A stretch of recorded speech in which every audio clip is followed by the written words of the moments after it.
Bueno, muchas gracias, queridos amigos. Como podéis notar, mi acento es foráneo, porque soy forastero. Foráneo, porque soy forastero, no extranjero realmente, sino como foráneo más bien. Nacido en aquellas provincias de ultramar que dieron origen a todas las Españas, porque España no fue solo una, fueron muchas. Pues bien, hoy vamos a hablar de los orígenes del odio a España. Creo que esto nos pone en perspectiva lo pasado tristemente en la historia de España, un país que lo entregó todo por dar civilización, cultura, ciencia y protección inclusive a los indígenas, y sin embargo se le reputa como genocida, como que asesinó 20 millones de indígenas, esclavizante, explotador, en fin, todas las cosas, todos los epítetos y todo lo que se puede calumniar a un país es lo que ha sucedido con España, a diferencia de lo que ha pasado con Inglaterra, que sí asesinó, que hizo la primera guerra biológica de que se tenga noticia, mandando mantas contaminadas de viruela a los indígenas del oeste de California, que maltrató a los negros, inclusive cuando yo estudiaba en los Estados Unidos había una segregación racial muy complicada en el sur. Por ejemplo, en los parques había fuentes que decían negros solamente o blancos solamente. En los restaurantes se decía negros para allá, blancos para el otro lado del restaurante, o simplemente no se admiten negros. Eso nunca sucedió en América. Pues bien, vamos a ver cuáles son las razones o las motivaciones que tuvieron las potencias europeas para fomentar, crear estos mitos adversos a la historia de España. Pues son 5, a mi juicio, bien importantes: el político, el religioso, el judío, el indígena y finalmente el económico. Por supuesto, el político tendrá mucho que ver con lo económico, y ya lo veremos por qué. Primero, el origen político de la leyenda negra. El hegemón, que fue España, el país más importante del mundo, que tenía 20 millones de kilómetros cuadrados de territorios ultramarinos, mucho más, por supuesto, que la antigua Roma, que tenía 8 millones de kilómetros cuadrados.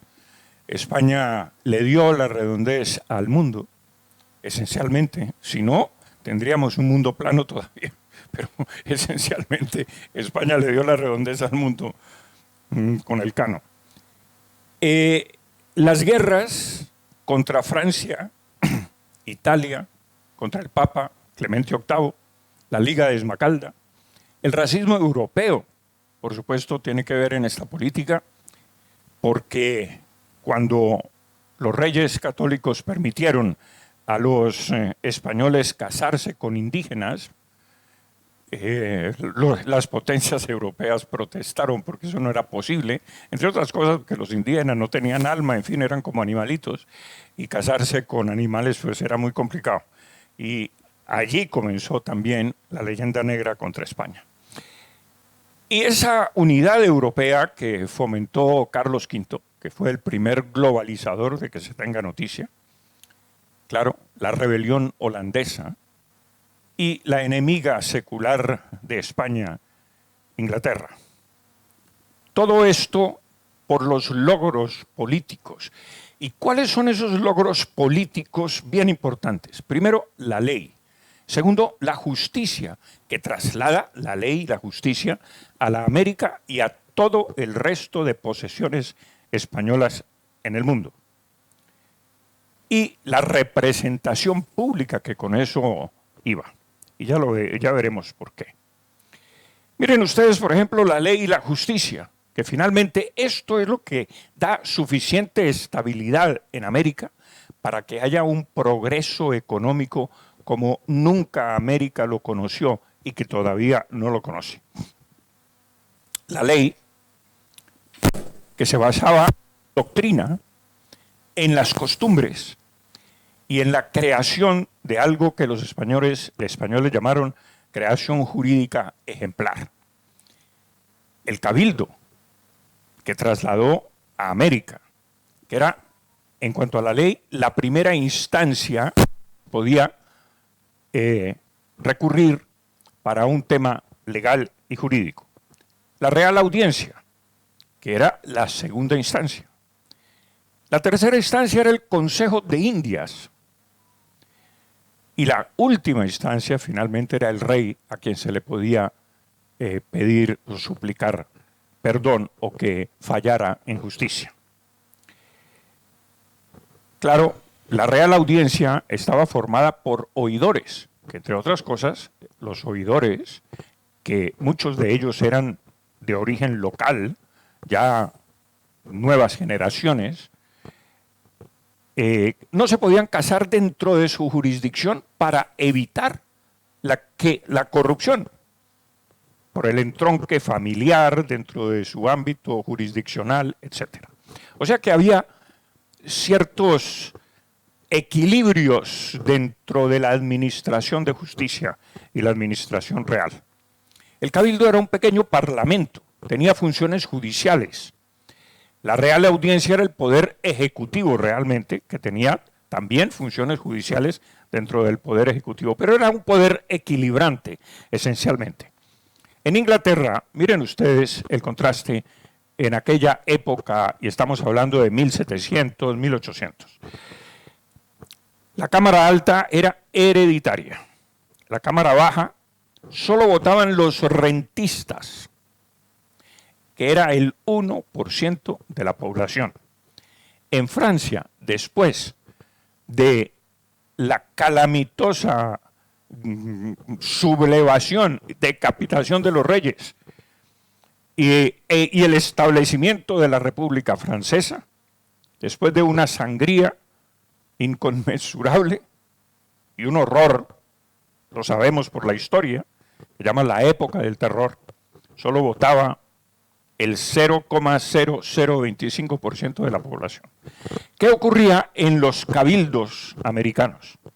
Se votaba como hoy en día el Poder Judicial vota, por cooptación. Es decir, los propios concejales que administraban las ciudades, pues eran elegidos, seleccionados, elección interna, por supuesto, y allí se escogía el alcalde, como ahora se hace también en las Cortes españolas, se escoge presidente de gobierno, pero no había sufragio universal como lo conocemos hoy en día. Pero tampoco en Inglaterra, para el 1% y el 0,025% en Francia, hágame el favor, si eso podía ser sufragio universal después de, no sé, 400.000 o 600.000 decapitados. Pero había un sistema, digamos, democrático, en el sentido de cooptar a los mejores de la ciudad para que fueran cabildantes y que administraran la ciudad. Porque finalmente, ¿qué es democracia? Democracia es cualquier conjunto de leyes conocidas por la población que permitan que haya voz y participación de la ciudadanía en los asuntos o en la cosa pública. Eso es finalmente un conjunto de leyes conocidas, no que te las cambien en el proceso de elección, porque entonces ya eso no puede ser democracia, pero democracia es cualquier cosa que sea conocida, un método mediante el cual puede haber una representación cualquiera que sea. Muy bien. Una de las razones de la independencia y de las razones que esgrimieron los independentistas en América era que los españoles no permitían que los criollos nacidos en América ocuparan altos cargos públicos. Esa era una especie de memorial de agravios que se hizo llegar a la corona. Bueno, pues eso no es cierto. El Marqués del Surco, El ayo era ayo de los infantes e incrustado en esta corte aquí en Madrid. Nicolás Manrique y José Munive, por ejemplo, eran consejeros de guerra y José Munive, consejero de Hacienda de los ministros del rey. Miguel Núñez, consejero de órdenes. Estoy hablando de criollos, auténticamente criollos. El marqués de Villarrocha fuera presidente de Panamá, por ejemplo, en algún momento. El marqués de Casafuerte, virrey de la Nueva España, el territorio más rico del imperio. Pedro Corbete, capitán general de la flota. A mí me gustaría preguntarle a los ingleses si alguna vez en Norteamérica, en las 13 provincias inglesas de Norteamérica, del Atlántico al este, si alguna vez los ingleses permitieron que un nacido criollo entre comillas, anglosajón, en una de esas 13 provincias hubiera sido capitán general de la flota. Pues no. Ellos tenían una hegemonía absoluta sobre sus provincias de Norteamérica. Pero, y aquí vale la pena enfatizar en el nombre de don Joaquín de Mosquera y Figueroa, porque don Joaquín de Mosquera y Figueroa, un antepasado de mi mujer, nacido en Popayán, al sur de Colombia, vino a Madrid en la época de la Revolución y de que América mandaba a sus representantes para, digamos, España invadida por Napoleón y las cortes refugiadas en Cádiz. Pues los americanos mandaron representación para confeccionar la Constitución de 1812. Y este señor Joaquín de Mosquera y Figueroa fue elegido por las Cortes españolas presidente de la tercera regencia española, signatario de la Constitución de 1812, quien ordenó publicarla, la firmó y la distribuyó. Don Joaquín, presidente de la tercera regencia en ausencia de don Fernando VII. Es decir, más alto cargo que ese para un criollo nacido en Popayán, Colombia, hoy Colombia. Pues ya me dirán ustedes si los españoles discriminaban a los criollos y los mantenían encorvados bajo el yugo de la opresión, ¿no? Que se decía eso. Pero bueno. El segundo tema es el origen religioso, las guerras y la Inquisición. Claro, la única Inquisición que se recuerda en este planeta es la Inquisición española, que fue la más benigna de todas las Inquisiciones. Pero jamás han oído ustedes hablar de la Inquisición protestante, que esa sí asesinaba en materia industrial los protestantes en Europa. Pues bien, miren ustedes el mapa. El verde es menos de 100 procesados o muertos por la Inquisición. Menos verde, entre 100 y 500. Menos verde, entre 500 y 1000. Amarillo, entre 1000 y 5000. Y rojo, más de 35.000. Bueno, en el caso de España, que ya la ven ahí en el mapa, solo hubo 46 procesados muertos, porque el resto fueron quemados en efigie. Muñecos. Y sin embargo, España se lleva toda la furia de la historia universal contra ella por haber mantenido la Inquisición. Bueno, pero también las guerras religiosas de 1524 a 1697. Y ojo, porque son 173 años de guerra de España defendiendo las provincias y defendiendo su hegemonía en Europa. Los Países Bajos de 1568 a 1648, 80 años de guerra. De 1618 a 1648, simultáneamente los 30 años de la guerra contra Austria, Bohemia, Francia, Dinamarca y Suecia. Y claro, uno dice, oiga, es que son 300 años de guerra que soportó España, defendiendo, entre otras cosas, las provincias americanas contra las invasiones de los corsarios, de los piratas ingleses que asolaban nuestras costas. Claro, esto más la emigración española en la conquista de todos estos territorios despobló este territorio peninsular realmente. Muy bien. Ahora veamos la Inquisición y el avance jurídico sobre las leyes civiles.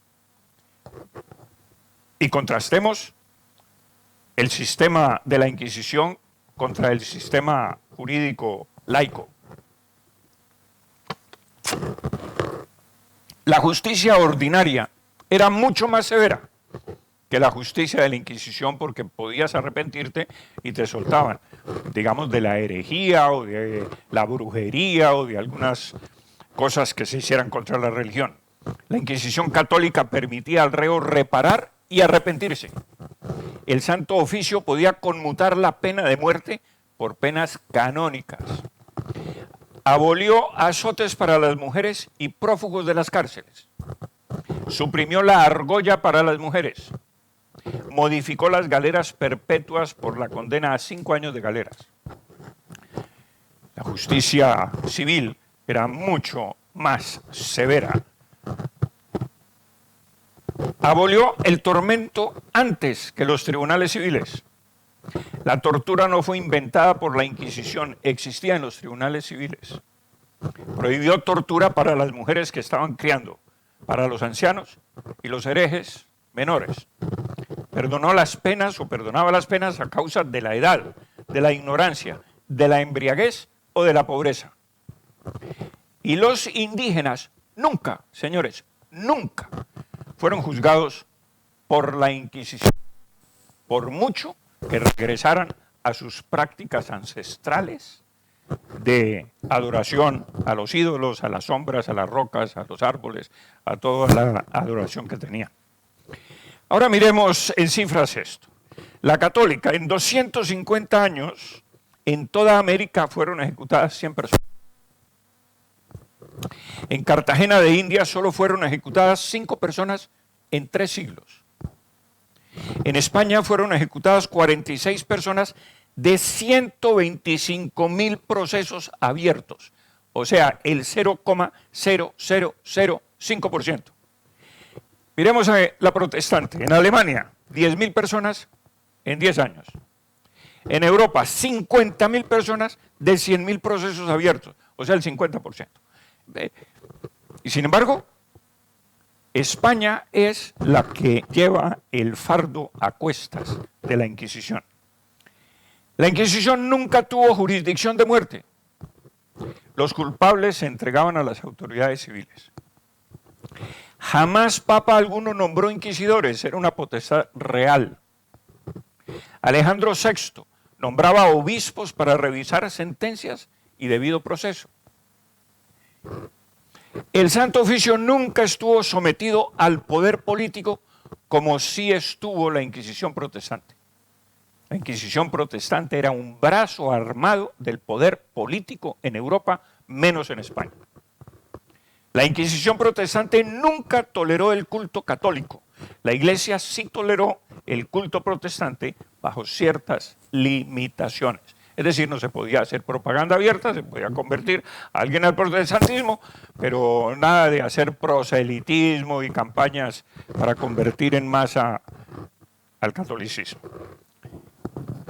El tercer tema es el origen judío del problema, la expulsión de los judíos. Pues bueno, miremos eso también.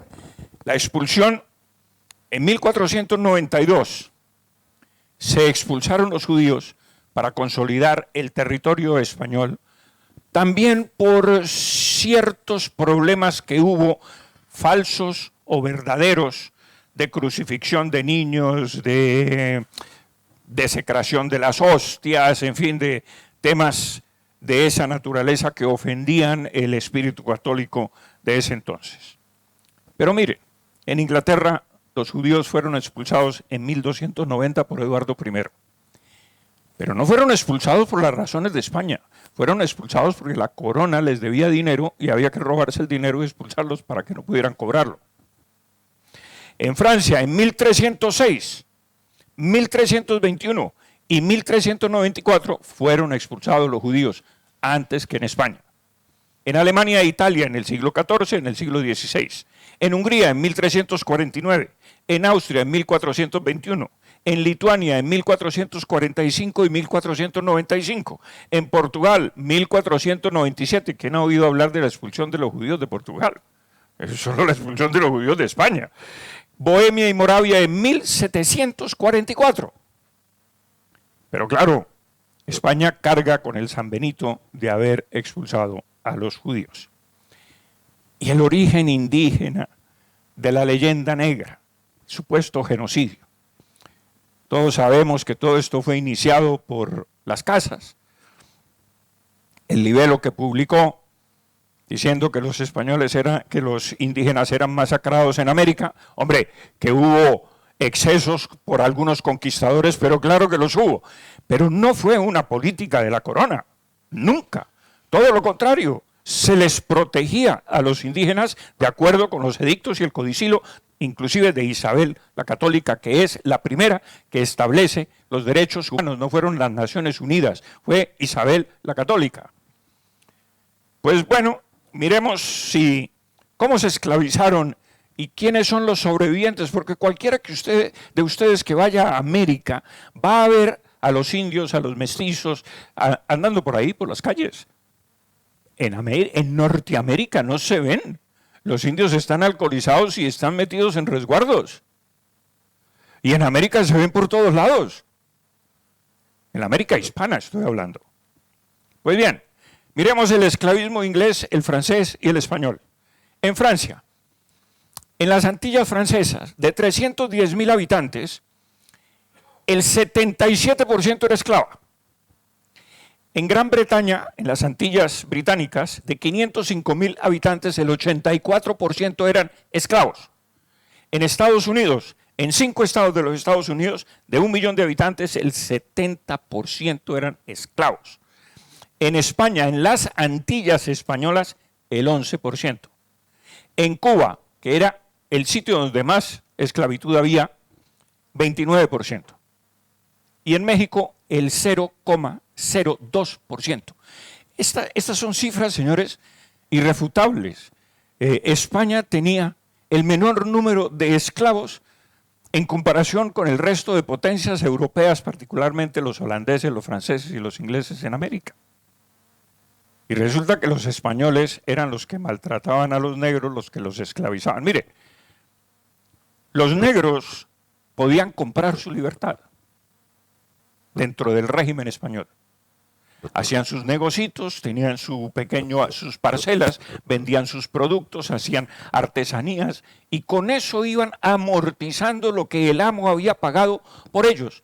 Pero que además, ¿por qué también hubo esclavitud española en América?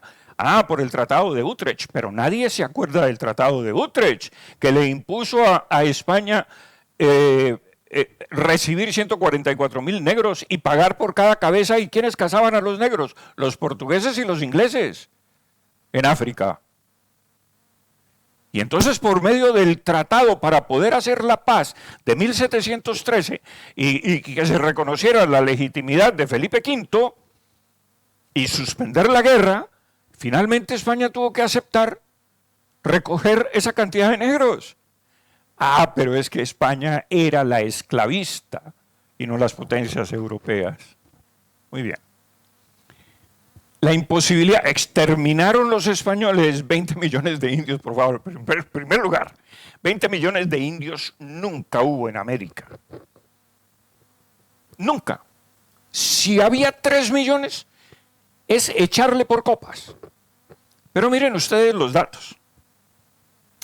La inmigración española a América de 1493 a 1600, durante los primeros 107 años, fue de 54.881 españoles para un territorio que va desde la Patagonia hasta Alaska. 54.000 españoles asesinaron 20 millones de indígenas y los indios no se rebelaron y no los acabaron en un minuto. O sea, ¿de qué me están hablando? Pero miren ustedes ¿Cómo llegaron los españoles? Estos son datos de las naves que llevaron españoles a América, de los barcos. De 1493 a 1519 llegaron 5.481. De 1520 a 1539, 13.262. De 1540 a 1559, 9.044. En fin, para que ustedes vean que esta es una verdad estadística de lo que... Porque los españoles tenían la costumbre de apuntarlo todo lo iban apuntando. Menos mal que esto no se ha perdido para contrarrestar con las pocas energías que tenemos la leyenda negra y decirle la verdad al mundo, porque se están formando en toda América gracias a la labor de algunos de nosotros, pequeños fogones para desmentir los infundios que se han tejido en América. A ver, habrían tenido que matar 1.095 indios, 365 días al año durante 50 años para haber matado 20 millones. Eso es absolutamente imposible hacerlo con 54.000 personas, dispersas por todo ese territorio inmenso. Muy bien, que hubo conquista, pero fue perfectamente legal. Y yo no creo que realmente hubo conquista. Lo que hubo fue liberación de América. Los primeros libertadores de América fueron españoles. ¿Por qué lo digo? Porque las tribus más poderosas sometían a las tribus menos poderosas y más débiles y hasta les pedían cuotas de sangre. Lo sabemos por los aztecas y los incas y hasta los chibchas de Colombia. Y además la antropofagia que había en las zonas tórridas de América, es decir, en el puro Caribe y en las zonas más bajas y en las planicies, pues los indios también eran antropófagos, y esto lo sabemos, es que esto es una verdad de a puño. ¿Y cómo así? Por eso digo yo que cuando llegaron los españoles se les acabó el cuento. Se les acabó el cuento de matarse entre ellos, de comerse entre ellos, de esclavizarse entre ellos, y más bien de aceptar los nuevos reglamentos, la nueva ley, el nuevo orden que se impuso en América, es decir, el trasvase de la civilización. Por eso fueron los españoles los primeros libertadores de América. Estos que nos libertaron a nosotros eran dictadores y ladrones, además. Pero esa es otra conferencia.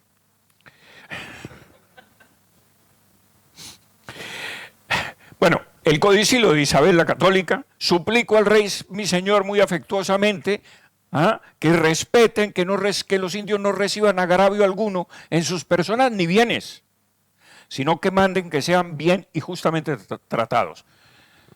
Que los españoles se aprovecharon de algunos de los bienes de los indígenas, sí, es cierto, en las guerras, porque era botín de guerra, se utilizaba eso, como ahora Rusia se roba ¿cómo se llama? El trigo de Ucrania. Ese es el botín de guerra, pero botín de guerra ha existido siempre.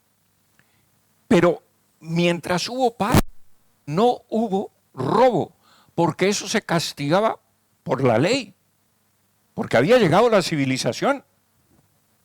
Entonces, que no nos vengan con este cuento, y que no hubo agravio alguno. Claro, si es que los indios no tenían moneda, por ejemplo, para comprar cosas. Por primera vez los españoles acuñan moneda y pagan la mano de obra.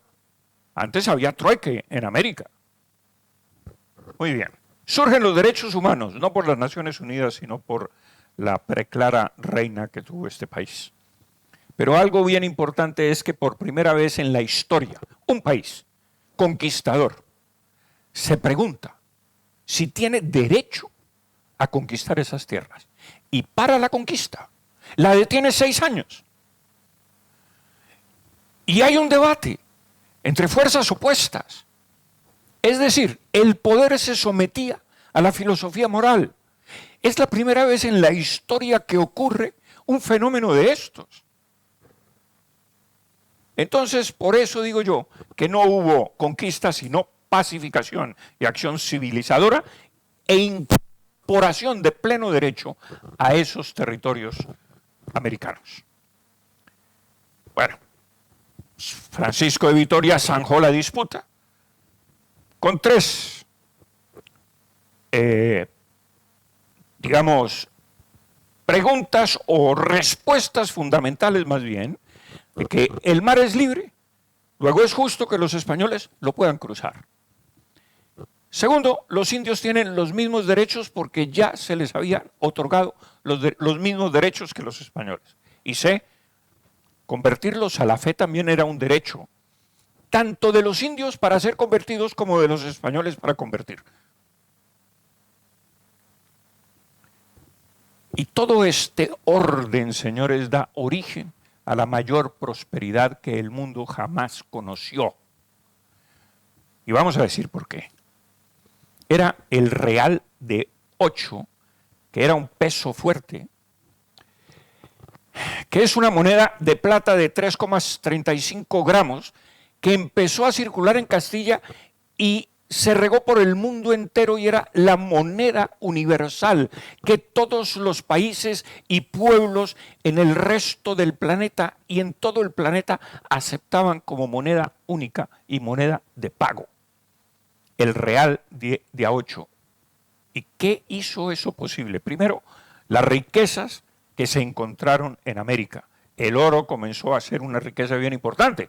Y si aquí hubo renacimiento en Europa, el renacimiento se le debe al oro de América que trajo España. Si no, no había habido renacimiento. Porque el renacimiento lo hacen artistas muy bien pagos por sus cuadros. Ese es el renacimiento. Y los arquitectos que hacen maravillosas obras, iglesias, catedrales, que hicieron el Vaticano con el oro americano, traído por los jesuitas, traído por los españoles. Si no, en Europa no habría habido renacimiento, sino que la Edad Media se habría prolongado muchos más siglos que los 1000 años que tuvo. Pero todo esto fue posible por la ley, la justicia y la representación pública que obró el milagro económico, el real de A8. Los piratas, señores, no iban a robar pobreza en América, iban a asaltar las plazas fuertes donde estaba el tesoro. Muy bien, en 1810, justo el año donde empieza el problema en América, 1810, después de Trafalgar de 1808 y que España queda absolutamente desabastecida de flota, no hay cómo comunicarse con América y súbitamente aquí en las Cortes de Cádiz, un poeta, Manuel José Quintana, proclama la independencia de América, es un español. El que dice, señores, aquí con la Constitución de 1812, ya no sois más esclavos de nosotros, podéis elegir vuestros destinos, sois libres, ya no estáis más subyugados por la opresión española. Y los americanos, cuando estas noticias, y esto se publicó, y esto llegó a América, los americanos dijeron, pero oigan, no sabíamos que estábamos oprimidos por ellos, éramos todos españoles. De Aquende y Allende el mar, éramos españoles de ultramar.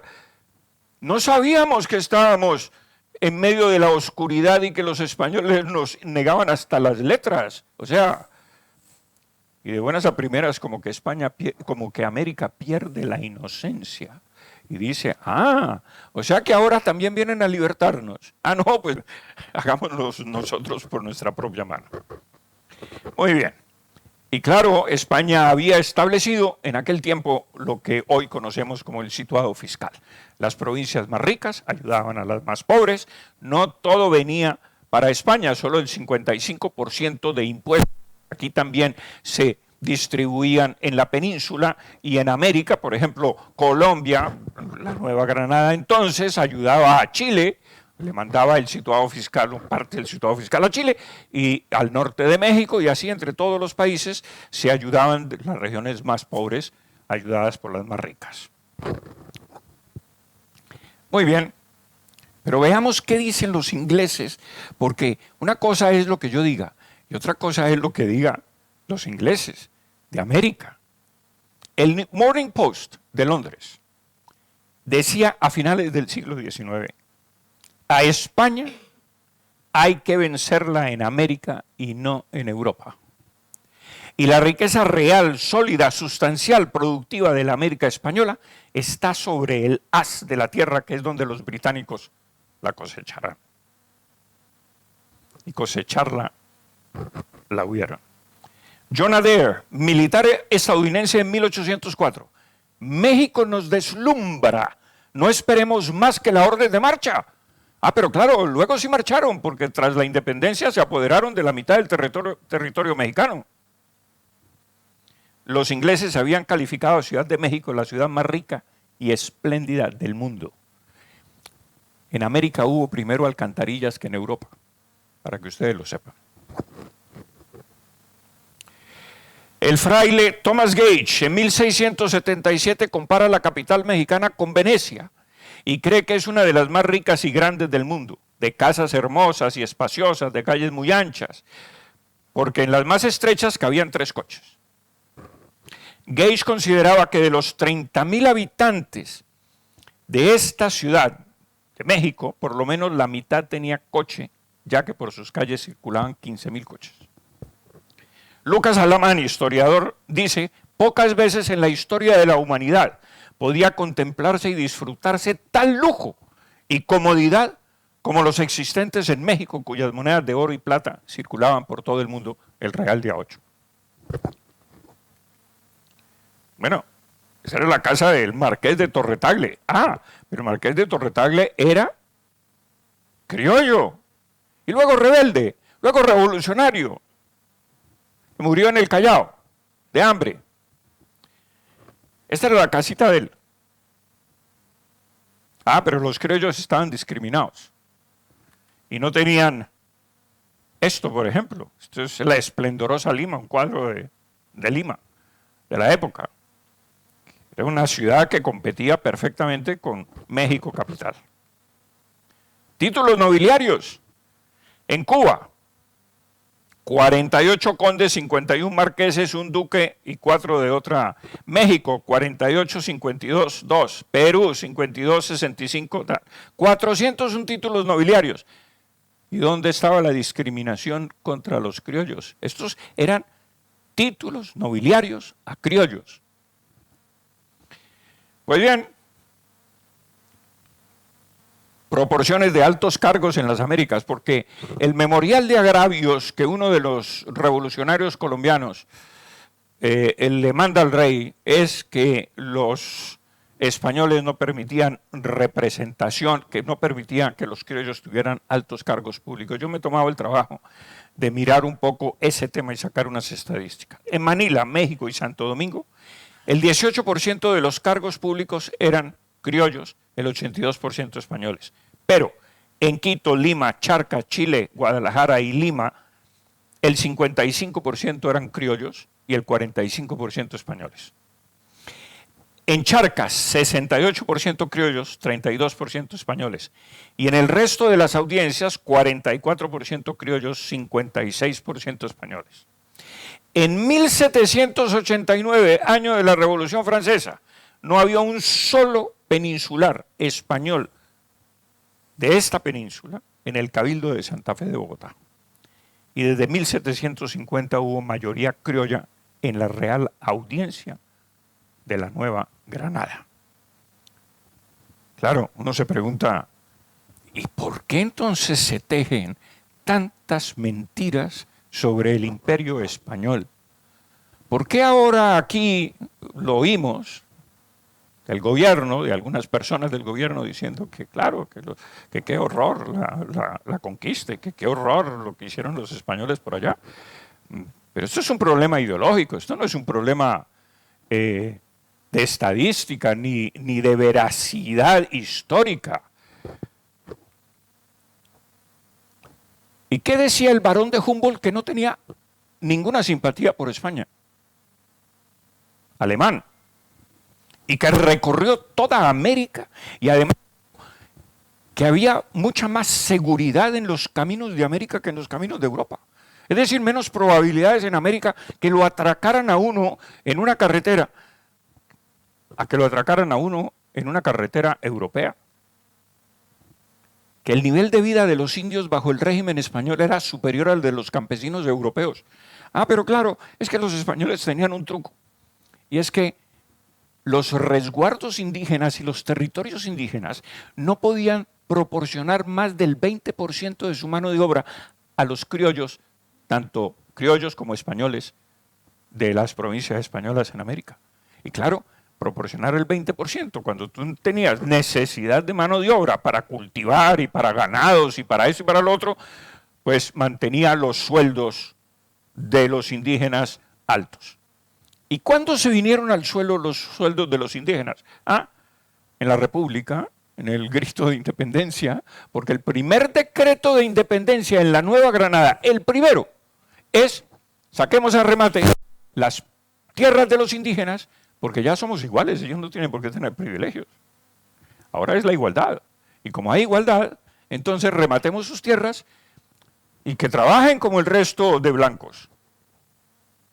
Y bueno, claro, y le remataron las tierras, las roscas criollas privilegiadas, las altas clases, se quedaron con las tierras de los indígenas, y los indígenas a la calle a proporcionar el 100% de mano de obra, y con eso los sueldos se vinieron al suelo.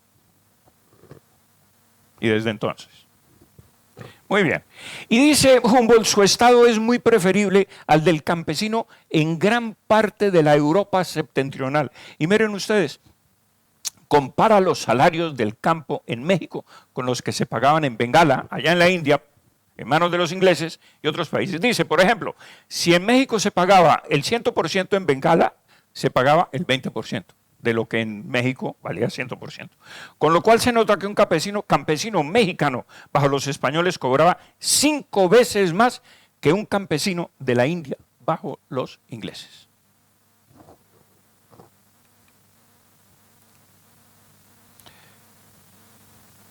A ver. Humboldt nos dice que en la Nueva España, o sea, es México, cuya población no se eleva más que a 6 millones, da al tesoro del rey de España doble renta neta de la que la Gran Bretaña extrae de la India, que contiene una población 5 veces mayor. Un minero mexicano cobraba de 25 a 30 francos, dice Humboldt, por semana de 5 días. La semana de 5 días y de 8 horas de trabajo fue establecida por los españoles. Eso se acabó en la República. Se acabó. Se trabaja 12 y 15 horas y a ver cómo se apaña. En Sajonia el mismo minero cobraba de 4 a 4,5 francos, cuando en México cobraba de 25 a 30 francos. Esto lo dice Humboldt, esas son estadísticas de Humboldt. Hombre, estadísticas evidentemente no como las de ahora, que tienen unas grandes técnicas y ordenadores y toda esa cosa para llevar datos y tal, pero son apuntaciones que él hace en su cuaderno de bitácora, digamos. Y mire lo que dice: consumo de libras per cápita. En México 189, en París 163, en Caracas 141. Consumo de pan per cápita. En París 377, en México 363. Y yo hago la anotación, claro, la diferencia es que los mexicanos comían tortillas de maíz. Y entonces, pero bueno, pero da una idea. Claro, Humboldt pues de pronto no anotó eso, pero yo sí lo anoto, porque es que es un hecho que los mexicanos comen tortillas de maíz y pan también, pero claro, si comen tortillas, pues hay que disminuir el consumo de pan, evidentemente. Pero eso nos da idea un poco del nivel de vida. Esquivel Obregón dice que en 250 días de trabajo un jornalero de México podía comprar 38 hectolitros de maíz en 1800. 24 hectolitros en 1908. Miren ustedes cómo disminuyó con la independencia, 100 años después, el nivel de vida. 2.300 kilogramos de harina también en 1800, está ahí medio borrado, y 525 100 años después. De 2.300 a 525 100 años después. Es así como bajó el nivel de vida de América. Nosotros quedamos con el 20% esencialmente de lo que tenía de Estados Unidos cuando fue creciendo y creciendo, porque la deuda que América tuvo que pagarle a los ingleses para que le ayudaran a guerrear contra España fue gigantesca, enorme, más los robos y el saqueo que hubo en América después de la independencia. Además, por supuesto, los robos. Yo creo que en América la corrupción se ha robado mucho más que lo que cualquier persona se hubiera podido robar durante la presencia española. Bueno, pues la ciencia y la cultura fueron catalizadores del progreso. Se hizo el primer mundo hecho del universo, lo hizo España.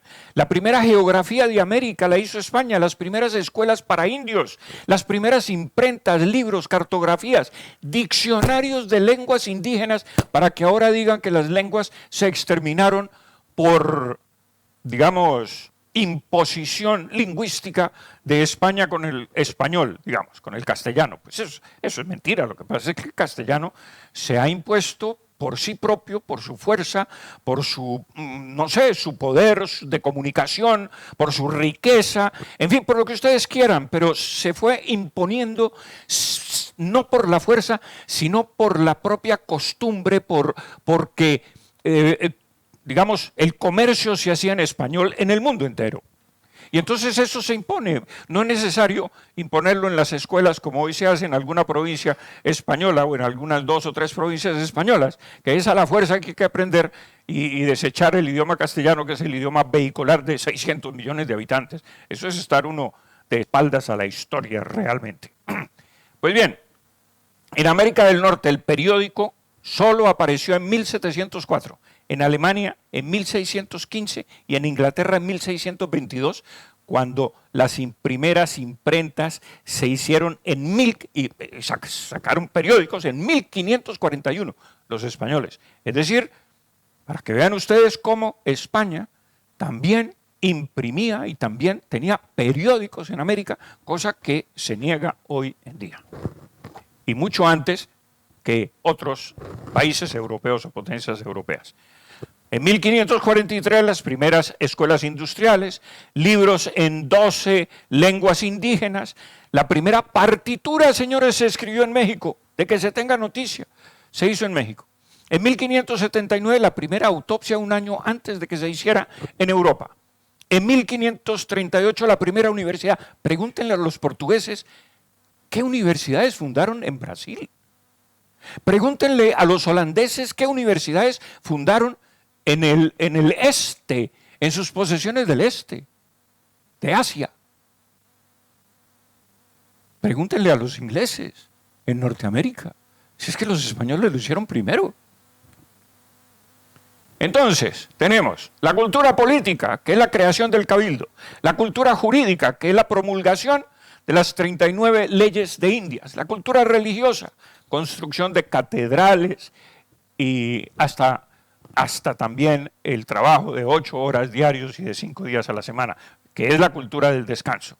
La cultura del aprendizaje, las primeras escuelas construidas en 1554, pocos años después o 50 años después de la conquista. Cultura de la caridad y la solidaridad, porque también había hospicios y se recogían niños y tal. O sea, es increíble. Ciudad de México tenía 16 hospitales, Lima tenía 8 hospitales. Pregúntenle a los ingleses cuántos hospitales hicieron en Boston. Cultura misionera, sí, es que es ahí donde se va expandiendo el español, por supuesto. Y se salvan muchas lenguas indígenas que hoy los indígenas ni las hablarían si no fuera porque España se las salvó y les hizo los primeros diccionarios y les hizo las primeras gramáticas para que aprendieran su propia lengua, a decirla correctamente. Cultura científica, la primera universidad fundada en 1580 en Santa Fe y en 1653, la expedición botánica, que es una de las maravillas científicas del mundo, que afortunadamente hoy está en el parque, ¿cómo se llama este parque? Es botánico de Madrid. La asistencia hospitalaria, mire usted, Ciudad de México, 11. Y 6 en el siglo XVI, o sea, en 1500 tenía 6 hospitales. Lima tenía 8. Cultura de la salud pública. A ver, dice el capitán Beaver, le remite a la Corte Británica este informe. En resumen, creo poder aventurarme a decir que ellos, los criollos, son en extremo leales y apasionadamente adictos a la raza española y a la Casa de Borbón. ¿Y por qué no lo somos tanto hoy? ¿Por qué se dice que los españoles vinieron a robarnos y tal, y no sé qué en América? Porque es que eso es lo que se enseña en las escuelas. Y nos hemos levantado con ese mito. ¿Y por qué se enseña eso? Porque todos los países necesitan un mito para consolidar su establecimiento político. Y entonces hay que crear el mito. Y como mito, pues hay que inventarlo, porque si no es cierto, pues hay que inventarlo para cohesionar, digamos, la república, por decir algo, la independencia, por decir algo. Hay que consolidarla diciendo que esos vinieron a invadirnos. Pero claro, eso lo dicen blancos. Y tú dices, oiga, pero si usted no estaba aquí. Pero si usted no estaba aquí, yo no lo veo indio. O sea, usted, señor presidente, señores de ministros, blancos. Pero ¿cómo pueden decir eso si ustedes no estaban aquí? Si ustedes son fruto de la presencia española. Ustedes fueron paridos por vientres españoles.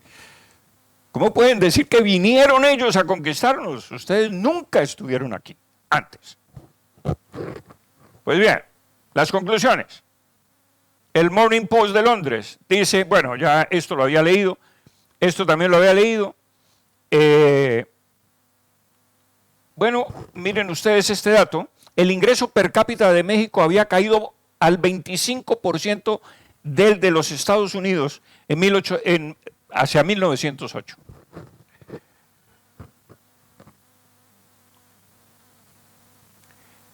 No existe una documentación concisa y agrupada de todo el expolio que sufriera la América española en las guerras de independencia. Yo creo que sería una tesis doctoral bien importante recoger toda esta información para sacar varios volúmenes sobre lo que había y lo que se perdió. Lo único que sí parece cierto y que está a la vista es la ruina que sobrevino después de la independencia, no solo para España, sino también para América. O no solo más bien para América, sino también para España. Se cortó el cordón umbilical de la civilización, nos dividimos y América se dividió en 1000 pedazos, cuando éramos un solo país dividido en provincias. Y entonces pusimos aduanas y no permitimos que los peruanos emigraran libremente a Colombia o viceversa, sino que hay que sacar pasaporte y tal para viajar y visas y todo el cuento burocrático y aduanas para pagar impuestos y no hay libre comercio de mercancías cuando antes lo había. Y nos empobrecimos, claro. Al contrario de lo que sucede en Norteamérica, nosotros encogimos la frontera económica de nuestros países, la fraccionamos, la dividimos y la empequeñecimos.